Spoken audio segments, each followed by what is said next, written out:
ಮಕ್ಕಳು ಜೊತೆಗಿಲ್ಲ, ಮೊಮ್ಮಕ್ಕಳು ಜೊತೆಗಿಲ್ಲ, ಆ ಹಳಹಳಿ, ಆ ಕೊರತೆಯಲ್ಲಿಯೇ ಜೀವನವನ್ನು ಮುಗಿಸುವಂತ ಸಂದರ್ಭ ಬರ್ತದಲ್ಲ, ಇದು ಬಹಳ ಖೇದಕರ ಅನ್ನುವಂಥ ಮಾತನ್ನ ಅವ್ರು ಹೇಳ್ತಾ ಬಂದರು.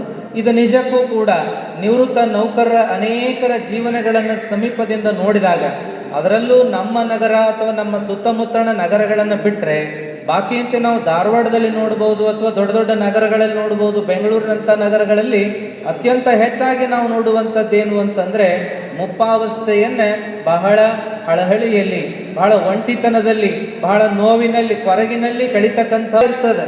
ಶಕ್ತಿ ಇದ್ದಾಗ ಏನೇನೆಲ್ಲ ಬೇಡ್ತಿದ್ವಲ್ಲ, ಒಂದು ಚಂದ ಮನೆ ಇರಬೇಕು, ಒಂದಿಷ್ಟು ವಾಹನ ಇರಬೇಕು, ಖರ್ಚಿಗೆ ಬೇಕಾದಷ್ಟು ದುಡ್ಡು ಇರಬೇಕು, ಏನೆಲ್ಲ ಇರಬೇಕು ಅಂತ ಬಯಸಿ ದುಡಿತಾಗ ಸಿಕ್ಕಿರ್ತಾವ. ಆದ್ರೆ ಅದನ್ನು ಹಂಚ್ಕೊಂಡು ಬದುಕಲಿಕ್ಕೆ ಬೇಕಾದವರೇ ಜೊತೆಗಿರಲಿಲ್ಲ ಅಂದಾಗ ಅದು ಬಹಳ ನೋವಿನ ಸಂಗತಿ. ಆದರೆ ಏನೋ ಜೀವನ ಹೀಗೆಯೇ ನಡೆದದ. ಅದರಾಗ ಇತ್ತೀಚೆಗಂತೂ ಆಧುನಿಕತೆಯ ಪ್ರಭಾವದಿಂದಾಗಿ ಒಂದು ಕೌಟುಂಬಿಕ ವಾತಾವರಣಗಳೆಲ್ಲ ಹದಗೆಟ್ಟು ಹೋಗ್ಯಾವ.